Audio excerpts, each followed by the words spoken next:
Сәлем достар, бүгін біз сіздерге Чорный адам деп аталатын басты рөлде Дуэйн Джонсон қатысқан американдық супер қаһарман фильмін баяндайтын боламыз. Достар, фильм өте қызықты, сол себепті жайғасып отырып алыңыздар. Ал біз бастадық.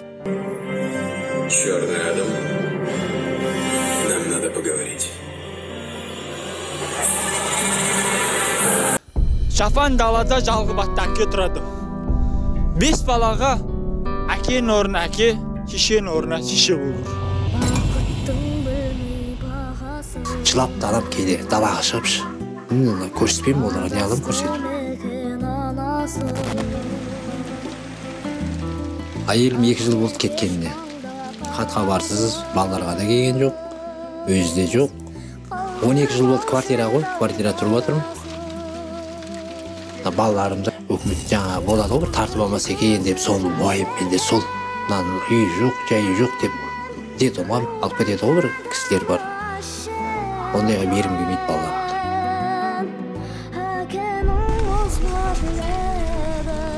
Қасқыр да бар, шакал да бар, біледі, қорқымышты, қамысынан бәрі.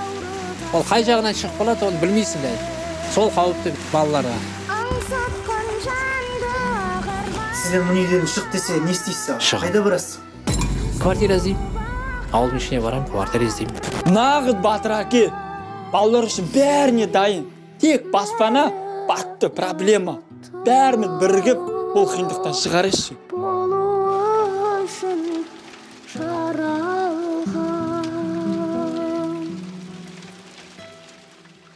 Біздің эрамызға дейінгі 2600 жыл. Адамдарды қинап жұмыс істетіп қорлап жүрген бір кез. Қандақтың тиран патшасы Актон өз иесіне үлкен күш беретін тәж жасайды. Сол уақытта қара жұмысшылар патшаға қарсы көтеріліс істейді. Көтеріліс ұйымдастыруға әрекеттенгеннен кейін белгілі бір балаға шазам күші беріледі. Оны батыр қорғаушы қандақ тет адамға айналдырады. Ол Актонды өлтіріп, оның озбырлығын тоқтатады және содан бері көрінбейді. Біздің заман қандақ халықаралық интерганг қылмыстық ұйымының қолында. Қандақ жерін сол қылмыс тобы тұрғындарымен қоса басып алып, сиқырлы тәжді іздеуде. Ал мына жақта археолог Адрианна ағасы Кәрім мен әріптестері Самир және Исмаилдың көмегімен оларда тәжді қылмыскерлерден бұрын табуға тырысуда. Олар бір үңгір ішінен тәжді табады. Адрианна тәжді алған кезде олар интергангтың шабуылына ұшырайды.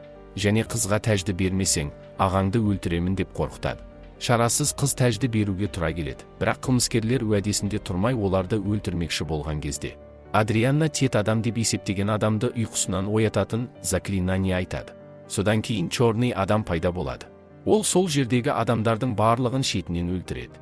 Шайқас кезінде адам кішкене жарақат алып, есінен танып қалады. Оны Адрианна өз үйіне алып барады. Адам есін жиған кезде өзінің қайда екенін білмейді. Оның қасына Адрианнаның ұлы келіп, адамдың басын ауырта бастайды. Сосын Адрианна келеді. Ол адамға 5000 жыл бойы ұйықтағанын, және де оның көмегіне адамдар мұқтаж болып тұрғанын айтады. Бұл уақытта үкімет қызметкері Аманда Уоллер оқиға туралы біліп, өзінің ең сенімді адамы Картер Холлмен байланысқа шығады. Оған адамды ұстау үшін өзінің ең мықты супер күшке ие болған командасын жинауға бұйырады.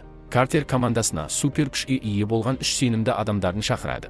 Әр қайсысының өзіне тән супер күштері бар. Олар адамдың қайда екенін тапып барады. Әділет қоғамы адамның қаланы және интерганг әскерлерін одан әрі қиратуын тоқтату үшін уақытында келеді. Қоғамы адамның өз заманында құтқарушы емес, бәлкім түрмеде болғанын түсіндіреді. Бірақ адам оларға құлақ аспайды және шайқас басталады. Бірақ қанша тырысса да әділет қалаушылардың шамасы адамға жетпейді. Өйткені адамдың құдіреті шексіз еді. Сол уақытта Адрианнаның ұлын қылмыскерлер қуады. Себебі олар іздеп жүрген тәж балада еді. Жігіт тәжді бермей қашады. Бұдан хабар тапқан Адрианна адамдан көмек сұрайды. Адам және әділет қалаушылар бірігіп, баланы құтқаруға кіріседі. Дегенмен интерганг адамдары баланы ұстап алып кетеді. Ал супер күшке ие болған құтқарушылар баланың ізін жоғалтып алады. Амалсыз қалған құтқарушылар қолға түскен қылмыскерлерді ұрып, баланың қайда болуы мүмкін екенін біліп алады. Және олар сол жаққа қарай аттанады. Сонда Исмаил шын мәнінде интергангтың жетекшісі болып шығады. Адам, Адрианна және әділет қоғамы Амонның орнына тәжді пайдаланбақшы. Олар Исмаилға жетеді. Ол оларға өзінің Анкот патшаның соңғы ұрпағы екенін айтады. Және тағына өзінің лайықты орнын алғысы келіп, Амонның өмірін сақтап қалу үшін тәжді талап етеді. Исмаил тәжді қолына алып, ұлын атып тастайды. Ал Адам Амонды құтқаруға тырысып, соңғы сәтте оқты ұстап үлгереді және қайтадан басқаруды жоғалтады. Өз күшімен ғимаратты бұзады. Осылайша Исмаилді өлтіреді. Өзін қолға алмағанына өкініп, кінәға батқан адам қашып кетеді. Ол Картерге өзінің Кандактың ежелгі қорғаушысы емес, қорғаушының әкесі екенін ашады. Адамның ұлы Хуруттың жеңілмейтінін біліп, патша күзетшісі өз патшасы үшін Хуруттың отбасын, оның ішінде Адам мен Хуруттың анасын өлтіруді шешеді. Содан кейін Хурут оны құтқару үшін өліп жатқан әкесіне билігін беріп, оны қара адамға айналдырды. Сәлден кейін балаға айналған ұлын патша көмекшілері байқатпай өлтіреді.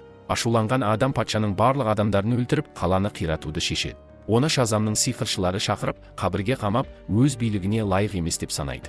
Кандактың қорғаушысы бола алмайтынын сезінген адам өзін әділет қоғамына тапсырады. Адам өз күшін тапсырып жай адамға айналады. Әділет қоғамы оны Аманда Уоллердің жұмыс тобының су астындағы түрмесінде қамайды. Көп замай доктор өз шлемі арқылы қорқынышты ескертуді көреді. Онда Хокманның өлімі туралы да бар еді. Топ қалаға қайтып келе жатқанда, олар Исмайылды адам тәжін киген сәтте оны әдейі өлтіргенін түсінеді. Жер асты тозағына түскен Исмайылды, оның таққа ие болу үшін жер асты әлемінен көтерілген жын патшалары қайта туылуына және Кандак жерін қайтарып алуына рұқсат етіледі.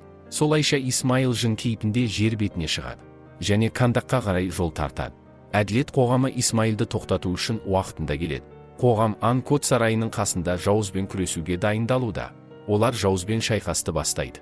Бірақ жауыздың күші 10 есе көп болғанын есебіне олардың күштері жетпейді. Сол сәтте доктор өзінің қалған командаластарына ол жерге кіруіне жол бермейтін сиқырлы күші өрісін жасайды және Картердің өлімін өзінің құрбандығы арқылы болдырмауға болатынын айтып, жауызбен жалғыз өзім күресем деп айтады. Доктор жалғыз өзі жауызбен күреседі және сонымен бірге адамды түрмеден босату үшін астральды проекцияны қолданады. Су асты түрмесінде жатқан адам доктордың сөздерін естіп ояна бастайды. Бірақ доктордың жалғыз өзі шауызға күші жетпей, жауыз докторды өлтіреді. Бұл күші өрісінің жоғалып кетуіне және басқалардың шайқасқа қосылуына мүмкіндік береді. Әділет қоғамының қалған мүшелері шайқасқа кіріседі. Дегенмен олардың да шамасы жетпейді. Жауыз әділет қоғамының мүшелерін өлтірмек болған кезде, адам келіп жауызбен шайқасқа түседі.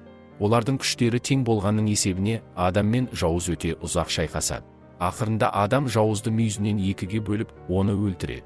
Солайша адам Кандак халқын жауыздан азат етеді. Ол өзін Кандактың жаңа қорғаушысы ретінде қабылдап, әділет қоғамымен жақсы қарым-қатынаста болады. Жауызбен шайқасып шаршаған адамға дрон голограммасымен Аманда Уоллердің көрінісін ашады. Ол адамға Кандак жерін ешқашан рұқсатсыз шығуына болмайтынын ескертеді. Егерде құлақ аспайтын болса, өзі сияқты супер күшке ие болған адам жолына тосқауыл болатынын айтады. Бірақ адам қалаған уақытында, қалаған ісін істейтінін айтып, дронды бұзып жібереді. Сол кезде қараңғы тастар арасынан Супермен пайда болады және адамды сөйлесуге шақырады. Адам онымен қуана сөйлесетінін айтады. Және сол жерде фильм өз соңына жетеді. Достар, фильм туралы не ойлайсыздар? Пікірлеріңізді комментарияға жаза кетіңіздер. Осымен біздің видео өз соңына жетті. Келесі кездескенше аман сау болайық.